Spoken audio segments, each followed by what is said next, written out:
Good morning student. Hindi की कक्षा में आपका स्वागत है। आज हम आपकी पाठ्य पुस्तक का पाठ 3 शब्द पढ़ेंगे। शब्द किसे कहते हैं? हम अपने विचार प्रकट करने के लिए अनेक वाक्यों का उच्चारण करते हैं। वाक्य शब्दों से बनते हैं। वर्णों के सार्थक मेल से शब्द बनते हैं। शब्द भाषा की वह संपदा है जिसके बिना वाक्य रचना नहीं होती। शब्दों के अभाव में ना तो हम बातचीत कर सकते हैं और ना ही अपनी बात दूसरों तक पहुंचा सकते हैं। यद्यपि शब्दों का वर्णन वर्णों से होता है, परंतु वर्ण का प्रत्येक समूह शब्द की श्रेणी में नहीं रखा जा सकता। जैसे रटम, मटर। रटम कोई शब्द है ही नहीं और इसी में अगर वर्ण को आगे पीछे हम कर दें तो उससे एक सार्थक शब्द बन जाएगा मटर। उसी प्रकार डिगुआ। डिगुआ कोई अर्थ निकलता ही नहीं है, लेकिन इन्हीं वर्णों को अगर हम आगे पीछे कर देंगे तो इससे नया शब्द हम बना सकते हैं गुड़िया। या फिर इसे हम सरल रूप में कह सकते हैं वर्णों के सार्थक समूह को हम शब्द कहते हैं। सार्थक समूह जिससे कि कोई अर्थ निकले। अब शब्दों का वर्गीकरण। शब्दों को निम्नलिखित वर्गों में वर्गीकृत किया गया है। कितने? 4। अर्थ के आधार पर, रचना के आधार पर, उत्पत्ति के आधार पर और प्रयोग के आधार पर। सबसे पहले अर्थ के आधार पर। अर्थ के आधार पर शब्दों को 2 भागों में बांटा गया, सार्थक शब्द, निरर्थक शब्द, जैसा कि ऊपर एक बार बताया जा चुका है। सार्थक शब्द जिन शब्दों का कोई अर्थ होता है उन्हें हम सार्थक शब्द कहते हैं। जैसे पानी, पुस्तक, राजा, गाय, फूल आदि। सार्थक शब्द के प्रमुख भेद निम्नलिखित हैं। एकार्थक शब्द और अनेकार्थक शब्द। और तीसरा समानार्थक शब्द। एकार्थक शब्द एक अर्थ वाले शब्द एकार्थक शब्द कहलाते हैं। जैसे गाय, कुर्सी, रोटी, मेज आदि। अनेकार्थक शब्द जिन शब्दों का प्रयोग अनेक अर्थों में किया जाता है उन्हें अनेकार्थक शब्द कहते हैं। जैसे पत्र, चिट्ठी, पत्ता, कर, टैक्स, हाथ। समानार्थक शब्द जिन शब्द का अर्थ समान होता है वे समानार्थक शब्द कहलाते हैं। जैसे भूमि, धरा, धरती, हवा, वायु, पवन। इसी प्रकार विपरीतार्थक शब्द जो शब्द विपरीत या उल्टा अर्थ बताते हैं उन्हें विपरीतार्थक शब्द कहते हैं। जैसे नया, पुराना। या इन्हें हम सार्थक शब्दों को सरल भाषा में कह सकते हैं। पहला हमारा सार्थक शब्द गाय, कुर्सी, जिसमें किसी तरह का मतलब जो उसका एक ही सिंगल यूज़ होता है। अनेकार्थक शब्द अब जैसा आप पर्यायवाची, अनेकार्थक शब्द को पर्यायवाची भी कह सकते हैं या जिनके 2 अर्थ निकलते हैं। भूमि का समानार्थक शब्द समान अर्थ वाले, यानी कि ये पर्यायवाची है। यहाँ पे एक शब्द के कई अर्थ हैं, अनेक अर्थ हैं, और यहाँ पे पर्यायवाची एक शब्द से हम कई शब्द मतलब एक शब्द के कई समान अर्थ निकल सकते हैं। उसी प्रकार विपरीतार्थक मतलब विलोम शब्द। अब हम आते हैं निरर्थक शब्द। जिन शब्दों का कोई अर्थ नहीं होता उन्हें निरर्थक शब्द कहते हैं। जैसे वाय, वाम आदि निरर्थक शब्द सार्थक के साथ लगाकर कभी कभी अर्थ देने लगते हैं। जैसे काम, वाम, चाय, वाय आदि। रचना के आधार पर भेद। रचना के आधार पर शब्दों को 3 भागों में बांटा गया है। रूढ़ शब्द, यौगिक रूढ़ और योग रूढ़। रूढ़ शब्द रूढ़ शब्द शब्दों के मूल रूप होते हैं। इन्हें सार्थक खंडों में विभक्त नहीं किया जा सकता। इनका निश्चित अर्थ होता है जिसे मुख्यार्थ कहा जाता है। जैसे जल, हल, घर आदि। इनमें जा, ला, हा, ला, घा, रा का अलग अलग कोई अर्थ नहीं निकलता है। यौगिक शब्द वह शब्द जो एक से अधिक शब्दों के मेल से बनता है और जिसके खंड या टुकड़ों का अर्थ होता है उन्हें यौगिक शब्द कहा जाता है। जैसे पाठशाला, पाठ का भी अर्थ है और शाला का भी अर्थ है। मतलब पाठ का हम अध्याय कह सकते हैं, शाला का हम एक जगह। उसी प्रकार योग रूढ़ शब्द, ऐसे शब्द जो दो या दो से अधिक शब्दों या शब्दांशों से बने हों, लेकिन अपने शाब्दिक सामान्य अर्थ को छोड़कर किसी विशेष अर्थ का बोध कराते हैं, उन्हें योग रूढ़ शब्द कहते हैं। जैसे जलज, जल प्लस जा यानी कि जलज। जलज का सामान्य अर्थ है जल से जन्म लेने वाला या जल में जन्म लेने वाला। इसका रूढ़ विशेष अर्थ है कमल।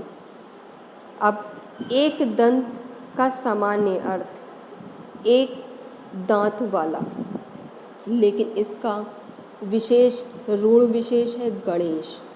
नीलकंठ का समान अर्थ नीले कंठ वाला, लेकिन इसका रूढ़ विशेष अर्थ है शिव। अब उत्पत्ति के आधार पर शब्द भेद, उत्पत्ति के आधार पर शब्द भेदों को 4 भागों में बांटा गया है।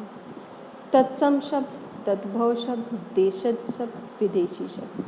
तत्सम शब्द, तत्सम शब्द 2 शब्दों के योग से बना है, तत् प्लस सम। तत् शब्द का अर्थ है उसके और सम शब्द का अर्थ है समान। इस प्रकार तत्सम शब्द का अर्थ है उसके समान।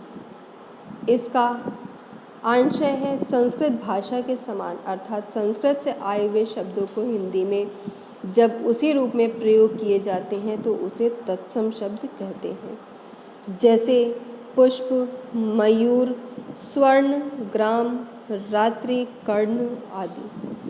तद्भव शब्द संस्कृत भाषा के वे शब्द जो कुछ परिवर्तन के साथ हिंदी में प्रयोग किए जाते हैं, उन्हें तद्भव शब्द कहते हैं। जैसे फूल, मोर, सोना, गांव, रात, कान आदि। अब यहाँ पे कुछ तत्सम और तद्भव शब्द दिए गए हैं, जैसे ग्रह, घर, काक, कौवा, पत्र, पत्ता, आम्र, आम, ओष्ठ, ओट, भ्राता, भाई, कोकिल, कोयल, सर्प, सांप, पंच, 5, सप्त, 7, नयन, नैन, ग्राम, गांव, दुग्ध, दूध, कार्य, काज, मुख, मुंह, हस्त, हाथ, नृत्य, नाच, अग्नि, आग, निद्रा, नींद, मास, माह, क्षेत्र, खेत, दांत, दंत, दांत। अब देशज शब्द, देशज शब्द किसे कहते हैं? देश, देशज का अर्थ है देश में पैदा हुए। ऐसे शब्द की परिस्थिति एवं आवश्यकता के कारण बने हैं तथा लोक भाषाओं से आए हैं, देशज शब्द कहलाते हैं। जैसे खिड़की, जूता, खटिया, पगड़ी, झुग्गी, रोटी आदि। विदेशी शब्द, जो शब्द अंग्रेजी, फारसी, अरबी, तुर्की आदि विदेशी भाषाओं से हिंदी भाषा में आए हैं, उन्हें विदेशी शब्द कहते हैं। जैसे अंग्रेजी शब्द हमारे हैं time, paper, pen, school, ticket, train, office, shed, film, roll, station, class, match, teacher, master, car, television, student, principal, tie, drama, computer, fees, book, minute, doctor, gas आदि। फारसी शब्द खून, गुब्बारा, जगह, जानवर, दरवाज़ा, दीवार, ज़मीन, सफ़ेद आदमी, आसमान, शहद, बीमार, नमक, फौज, बहादुर, अफसोस, आराम, गोला, सरदार, मुर्दा, दुकान, लेकिन सूद आदि। अरबी शब्द हमारे हैं फौलाद, कानून, लिफाफा, पैजामा, अनार, ताक, ताकत, ज़रूरत, परेशान, खबर, औरत, तूफ़ान, कद, कसम, इस्तीफ़ा, दरवाज़ा, अमीर, कदम, अक्ल, नकल, हाल, हाजिर, हमला, राय, दाग, मतलब आदि। तुर्की शब्द कैंची, कालीन, कुली, चिक, क्लाश, सुरंग, सौगात, तोप, बेगम, बहादुर, दरोगा, कुर्ता, बारूद आदि। पुर्तगाली बाल्टी, चाबी, फीता, फालतू, तम्बाकू, कमीज, तिजोरी, तौलिया, पादरी, प्याला, कमरा, साबुन, आलू आदि। अब प्रयोग के आधार पर शब्द। प्रयोग के आधार पर शब्दों को दो भागों में बांटा गया है, विकारी शब्द और अविकारी शब्द। विकारी शब्द जो शब्द भाषा में प्रयोग किए जाने पर लिंग, वचन और कारक के कारण अपना रूप बदल देते हैं, उन्हें विकारी शब्द कहते हैं। जैसे लड़का पुल्लिंग है, लड़की स्त्रीलिंग। लड़का पुल्लिंग, लड़के बहुवचन। लड़का एक वचन, लड़के बहुवचन। लड़का कर्ता कारक, लड़कों के लिए संप्रदान कारक। अब विकारी शब्द को चार भागों में, संज्ञा, सर्वनाम, विशेषण और क्रिया, चार भागों में बांटा गया है। अविकारी शब्द जो शब्द भाषा में प्रयोग किए जाने वाले लिंग, वचन और कारक के कारण अपना रूप नहीं बदलते, अर्थात जो सदैव एक ही समान रहते हैं, वे अविकारी शब्द कहलाते हैं। जैसे राजू जोर जोर से बातें कर रहा है, बच्चा जोर जोर से रो रहा है, लड़के जोर जोर से हंसे, नेहा जोर जोर से बातें कर रही है, बच्चे जोर जोर से रो रहे हैं, लड़कों को जोर जोर से हंसने दो। लिंग परिवर्तन का कोई प्रभाव नहीं है यहाँ पे वचन परिवर्तन का प्रभाव नहीं है और यहाँ पे कारक परिवर्तन का कोई प्रभाव नहीं है। उसी प्रकार अविकारी शब्द भी चार प्रकार के होते हैं।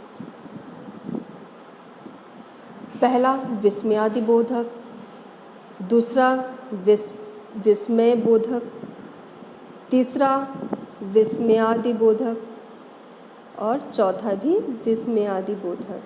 ये विकारी और अविकारी शब्दों का विस्तार से अध्ययन हम आगे के अध्याय में करेंगे। आई होप सो क्लास आपने इस पार्ट को बहुत अच्छे से पढ़ा, सुना, समझा। Okay class, thank you so much.